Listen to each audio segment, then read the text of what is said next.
Bom, gente, então vamos para o nosso assunto principal. O Renato Rovai pediu que eu convidasse o Nassif hoje por causa da grande repercussão de um artigo do Nassif, eu já mostrei mais cedo, mas só para contextualizar coisas recentes, né? Washington Quaquá, prefeito de Maricá, no dia 9, recebeu esposa e filhos do Domingos Brazão, é um dos presos como mandante da morte da Marielle. A partir daí, né, dessa postagem, o caso renasceu, né, o vice do PT, então a Aniele Franco, ministra, que vai acionar a comissão de ética do partido, disse que a postagem dele era inacreditável, né? Os irmãos Brazão foram denunciados como os mandantes, né? A Aniele falou: minha família e a de Anderson ainda choram todos os dias pelas nossas perdas. E aí a Janja veio, a minha amiga Aniele Frank, Dona Marinette, toda a família, meu abraço apertado e meu lamento pelo uso indevido da memória da Marielle. Quaquá respondeu que só briga por justiça, que defendeu o mesmo critério para o Lula, Zé Dirceu, Vacari, Genuíno, Delúbio, ninguém pode ser condenado. Ele disse que leu o processo, que não há provas, mas o Domingos Brazão, que era do Tribunal de Contas lá do Rio, e o irmão Chiquinho Brazão, né, o deputado federal, eles são os acusados, formalmente os acusados, né? Quaquá disse que conhece os dois de longa data, e aí o Walter Pomar entrou na polêmica, é uma briga aqui de... O Walter Pomar, no 247, entrou na polêmica, né? E citou, né, o que o Quaquá, o prefeito de Maricá, já apareceu aqui com o ex-ministro da Saúde do Bolsonaro, pediu para arquivar, não votou pela cassação do Nicolas e Zambelli no Conselho de Ética, e aí o Quaquá respondeu: quem pede a minha expulsão é um minoritário chamado Walter Pomar, que é um dinossauro soviético. Então eu estou só situando a briga em que o Nassif se meteu no meio. Porque o Nassif escreveu esse texto no GGN, que é um canal que todos nós acompanhamos, que tem uma super credibilidade, com a qual está certo, os Brazão são bode expiatório de Carlos Bolsonaro. Bom, isso aqui mega super viralizou na blogosfera. Tá, todo mundo leu, se não leu, está lendo e está comentando, né? E aí, a frase inicial do Nassif: é possível que, quando Jair Bolsonaro finalmente for preso, desfaça-se a trama que até agora poupou das suspeitas pelo envolvimento com a morte de Marielle Franco, e a Polícia Federal finalmente desvende o mistério mais óbvio desses tempos de violência. Por que mistério mais óbvio, Luiz Nassif? Zé, deixa eu falar primeiro do Quaquá. O Quaquá, eu levei no programa. Eu não conheço a atuação do Quaquá. Eu me referi ali à afirmação dele em relação aos Brazão, mas ele é um cara muito interessante. Aí eu falei, mas o Quaquá, os Brazão são barra pesada. Ele falou, eles são naquela situação de quem entra na igreja para roubar uma parte da igreja e acusa de matar o padre. Mas isso ali é o seguinte: o que eu coloco aí, o que o Quaquá coloca, eu levanto desde 2020. Em 2020, eu comecei a investigar isso aí, está no meu livro, aí, A Conspiração Lava Jato. Por quê? Começa a Globo, só para a gente dar um histórico, a Globo dá aquela nota com o porteiro da Vivendas da Barra. O porteiro, quando entra o motorista, o Elcio, para pegar o Rony Lessa, que era o assassino, o porteiro anota no papelzinho e liga para a casa do seu Jair. Seu Jair, chegou aqui e depois ele diz que o seu Jair deixa entrar. O Globo deu isso aí no Jornal Nacional. De madrugada, entra o Bolsonaro lá da Arábia Saudita e faz uma live dizendo que é um absurdo, que eu estava em Brasília, posso comprovar. O álibi dele era estar em Brasília. Está em Brasília. E a Globo afinou, feio, recuou. E daí o Sérgio Moro, esse campeão da moralidade, colocou a Polícia Federal para intimidar o porteiro. Daí eu recebo a informação que diz o seguinte: olha, eu tenho amigos que moram lá na Vivendas da Barra e o sistema de telefonia permite transferir para celular. Se transfere para celular, o álibi do Bolsonaro vai para o vinagre. Daí eu dei essa matéria, tempos depois, um blog no Rio de Janeiro conseguiu o relatório da administradora da Vivendas da Barra, e estava lá, pagamento de R$ 120 pelo sistema de telefonia. E estava lá o sistema de telefonia, estava lá escrito lá a marca. Eu entro no site do sistema de telefonia e está lá, esse sistema pode transferir para celular, ou seja, o primeiro álibi do Bolsonaro foi para o vinagre. Daí eu começo a pesquisar. Daí eu acho um Twitter da jornalista Thaís Belinca, Thaís Belink, né? Belink, só um segundo, Nassif, que eu vou colocar, eu trouxe, viu? Eu trouxe tanto o tweet dela, tá aqui, ó, que a gente pode ler, ó, ó o tweet dela aqui, ó, que você colocou na matéria. Bolsonaro teve uma intoxicação alimentar, passou mal e nos últimos 2 dias precisou reduzir bem o ritmo da agenda. Até voltou mais cedo hoje para o Rio, dia 14 de... Opa! Foi o dia da morte. O dia da morte. Daí eu vou pesquisar o Facebook do Bolsonaro no dia 15. No dia 15 está ele almoçando na casa de um correligionário. Quem teve esse problema estomacal, primeiro, vai para o hospital, não vai para a ponte aérea. Segundo, ele recuou da viagem no dia 14. E no dia 15 ele estava belo e lampeiro almoçando com um cara lá em Brasília.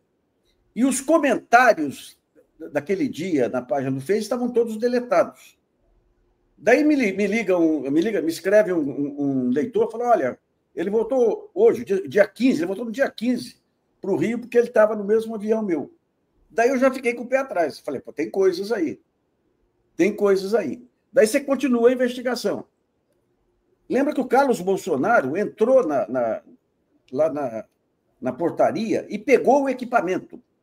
Isso aí é desvio de prova. Pegou o equipamento. Lógico que quando eu me referi... O Ministério Público Estadual, as promotoras lá, que depois se viu que fizeram campanha para o Bolsonaro, em um dia periciaram lá o equipamento e garantiram que não houve nenhuma manipulação da parte do Carlos Bolsonaro. Só que quando você vai ouvir tudo isso aí, o Carlos Bolsonaro falando, olha aqui, de manhã não teve nada aqui na casa do meu pai, daí ele vai passando, 17 horas aqui, teve uma ligação, mas foi para a minha casa. E olha o que diz a minha casa. Daí ele clica na voz e o sujeito fala, seu Carlos, chegou o seu Uber.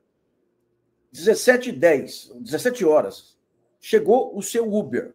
Eu falo, pô, mas o álibi dele para aquele dia, que ele não estava na Vivendas da Barra, é que ele estava na Câmara de Vereadores. Como é que o porteiro fala que chegou o seu Uber? Ou seja, aqui... Só que esse horário foi o horário que entrou o Elcio entra 17h10 na Vivendas da Barra e sai em seguida com o Rony Lessa. Ou seja, nesse momento, o Carlos Bolsonaro estava lá. Entendo. Então, o Carlos Bolsonaro, eu vi o vídeo inteiro, você está lá, eu vou colocar o link aqui da reportagem do Nassif, para quem não leu ainda, acho que todo mundo já leu, mas vou colocar para quem não leu, ler. Porque tem o vídeo completo, eu não vou passar aqui, porque eu estou com o Nassif para explicar tudo. Já está colocado aí o link. Eu vi o vídeo e me chamou muita atenção, Nassif. Quer dizer, o Carlos Bolsonaro estava dentro do Vivendas da Barra, onde vivia o Rony Lessa, o assassino da Marielle. Daí uma coisa intrigante para mim, é que quando eu publiquei esses artigos, o Marcelo Freixo veio e tentou desqualificar. Ele falou, não era. Daí eu cobrei ele, que história que é essa? Você tem uma prova aqui? Não era o Carlos Bolsonaro, era o primo dele, o tal do Índio. Mas como? O porteiro fala Carlos, e o Carlos Bolsonaro não desmente. Que história é dessa que era o Índio? Depois você fica sabendo que o Freixo lá, ele se baseava naquele delegado Rivaldo Barbosa, que foi afastado depois por contaminar a investigação. Então é muito... E daí vai desdobrando. Daí você pega...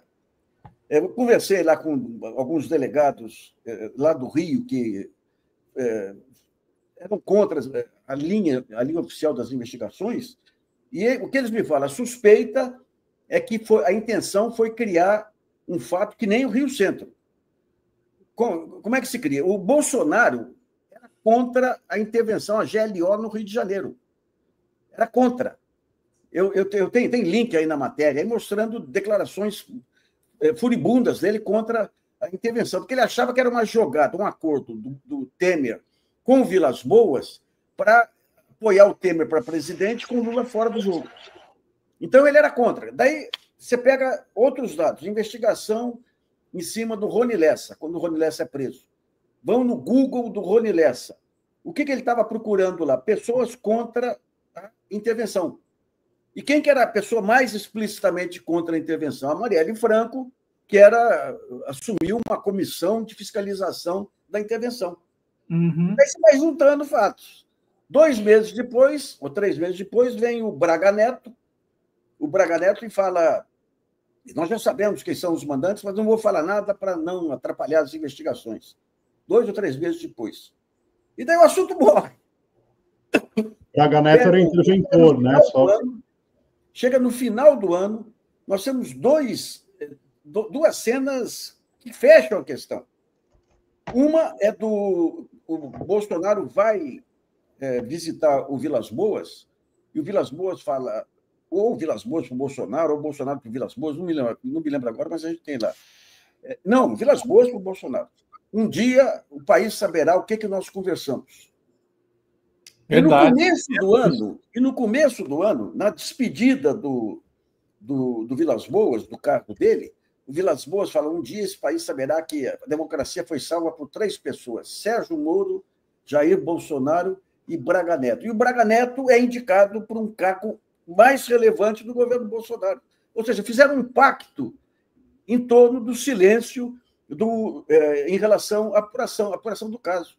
E tem mais uma frase solta aí do Raul Jungmann, que era o ministro da Justiça, falando: é gente muito poderosa que está por trás disso. Bom, os brasões são barra pesada locais. Eles têm atividade local no Rio de Janeiro. Eles não são poderosos em Brasília. Poderoso em Brasília é quem estava candidato favorito às eleições de 2018. Então, é um conjunto de evidências muito forte. Muito forte. Agora, o Quaquá é um cara interessante, é polêmico aí, aquela foto dele com o Pazuello, realmente, mas ontem eu fui conversar com o Silvio Almeida. Esse é um outro caso que vai aparecer aí, que está envolvida a Aniele, também, que fez a denúncia contra ele. O único apoio que o Silvio recebeu, assim, de deputado, foi do Quaquá. O Quaquá é contra a injustiça. Ele é interessante. Ele deu a cara para bater aí nesse caso, mas, e a lógica. E ele diz uma informação muito importante na entrevista que ele me deu. Ele falou: no dia seguinte à morte da Marielle, teve uma reunião entre o Rony Lessa e o Carlos Bolsonaro na casa do Carlos Bolsonaro. E ele foi convocado como testemunha e disse que declarou, ou vai declarar isso aí nesse inquérito do STF. Eu não sei o que ele tem de elemento concreto em relação a isso, né? Mas é aquele negócio, não dá para dizer que foi o Carlos, afirmar peremptoriamente, foi o Carlos Bolsonaro que ordenou a morte da Marielle. Mas que ele tem envolvimento direto com as pessoas que participaram, não tem a menor dúvida. É um conjunto muito grande de evidências, né? O Nassif, me chama a atenção muito também um fato que aconteceu naquela época, assim que o Rony Lessa, que era vizinho, para quem não se lembra, né? Tem gente que nem conhece o caso, mas Rony Lessa morava no Vivendas da Barra, era vizinho do Bolsonaro, os filhos dos dois tinham um namorado.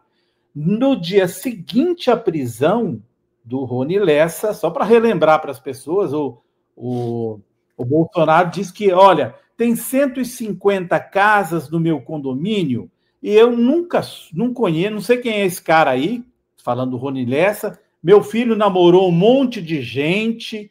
Eu acho, olha, se fosse no meu condomínio com a minha filha ou com o meu filho, eu acho improvável isso. E depois, Nassif, você colocou na sua reportagem o texto da Folha de São Paulo. Bolsonaro auxiliou o Rony Lessa com atendimento médico em 2009, segundo um prontuário. O ex-presidente foi o responsável por encaminhar atendimento numa associação após o ex-PM perder a perna numa explosão, né? Então, assim, o Lessa ele foi atendido nessa ABBR através, e tem na reportagem que o Nassif coloca no site dele, a gente já colocou aí o link para vocês irem lá e olharem com bastante cuidado, isso. Tem até o prontuário, foi o Bolsonaro, quer dizer, tudo bem, pode até argumentar, eu não lembro de tudo, mas ele dizer que não tinha nada, não faz sentido, ele dizer que não sabia quem era o Rony Lessa, Zé, duas pessoas ligadas às milícias, Rony Lessa, Bolsonaro. Ambas adquirem casas no mesmo condomínio. As casas estão a 100 metros de distância. Os dois lados estreitamente ligados ao Adriano da Nóbrega, que foi morto lá na Bahia. Lá. Aliás, essas mortes aí, Adriano da Nóbrega, o Bebiano e tudo, e mais agora a revelação de que pretendiam fazer um atentado aí ao Lula, ao Alexandre de Moraes e tudo, nós não estamos tratando com pessoas normais.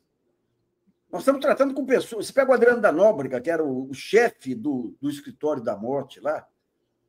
Esse cara, a mãe e a esposa eram funcionárias do Flávio Bolsonaro. Ele tinha uma churrascaria ou pizzaria, não sei, lá na comunidade dele, lá, que se diziam que era forma do próprio Flávio Bolsonaro desviar o dinheiro das rachadinhas. Então, e a suspeita lá é que a contratação... Uma outra coisa que o Quaquá, ele conhece o submundo lá. O Quaquá veio da favela, veio... E ele fala, essa história de que pagaram 20 milhões, isso é uma loucura. Esses caras matam por 10 mil, 20 mil reais. E a motivação dos brasão não tem nenhuma lógica. A motivação é que eles estavam com um conflito de terra para um condomínio que eles iam fazer daqui a uns 5 anos aí, e por isso vão matar a Marielle e transformar o caso num caso nacional. Ele fala, isso é impossível, qualquer pessoa que tem um mínimo de raciocínio jamais faria isso.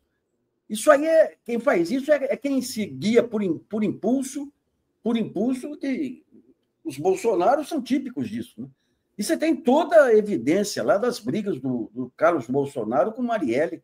Então, você tem duas hipóteses da motivação. Uma eram as rixas diárias lá do Carlos Bolsonaro com a Marielle, que até o Quaquá fala, pode ser que algum puxa-saco ouviu e falou, vamos resolver isso para o Carlos. Ou você tinha a intenção explícita implícita do Bolsonaro de provocar um atentado, uma morte, que nem houve no caso do Rio Centro, que era da turma dele, e criar um fato político para inviabilizar uma operação GLO que, segundo ele, visava beneficiar o Temer. Então, é muito mais lógico a relação do que essa relação com os brasão. Quando você, Nassif, fala do escritório do crime, né, da Barra, esses caras estavam todos, vamos lembrar, gente, na rachadinha lá no escritório do Flávio Bolsonaro, quando ele era deputado estadual. Então, assim... Todos eles... Faz mais sentido mesmo, faz mais sentido o que o Nassif está dizendo, colocar essa dúvida, gente, porque, peraí, os Bolsonaros são capazes de tudo, eles são capazes de tudo, de uma coisa de alto grau como essa. Então, assim, o Nassif, e aí você coloca uma frase que eu vou relembrar aqui do seu texto, que você diz, é possível que quando Jair Bolsonaro finalmente for preso, desfaça-se a trama. Por quê? Porque aí ele não poderia fazer mais nada para embaraçar eventuais novas investigações? Essa é a ideia? Não, eu não acho que ele faça hoje para embaraçar, mas a expectativa, ainda que vaga, de que ele possa voltar, cala os outros. Por que não se reabre? Por que não se reabre? Por exemplo, o Supremo, no período que o Bolsonaro era presidente, passou pano para o Flávio Bolsonaro. Cancelou a investigação da rachadinha. O Ministério Estadual do Rio de Janeiro... Eu recebi na época, gozada, né? O Ministério Público Estadual do Rio lá, não sei qual foi a dele lá, mas eu recebi uma vez uma ligação do procurador-geral lá, me elogiando pela minha coragem, quando eu comecei a levantar esses fatos. Não me deu nenhuma informação adicional, mas havia um incômodo geral.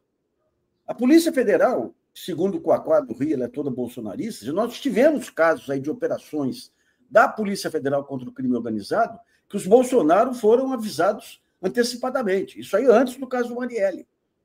Havia fontes dentro da Polícia Federal. Então, o que eu acho é o seguinte, houve uma passada de pano coletiva naquele período. Há ainda esse receio de que o Bolsonaro possa voltar. Aquele negócio, quando você tem a organização criminosa, é quando cai o chefe da organização definitivamente, que abre espaço aí para... Ontem eu ouvi uma informação, não é confirmada, não, de alguém lá de dentro do governo, lá, que teria havido uma operação da Polícia Federal contra o Carlos Bolsonaro. Eu não vi em nenhum jornal isso aí e não consegui confirmar. Mas não tem como não ir. Não tem como não ir. Isso aí é uma conta que desmoraliza. O Supremo desmoraliza a Polícia Federal numa fase em que eles estão tentando retomar aí a legitimidade perante as instituições e perante a opinião pública, né?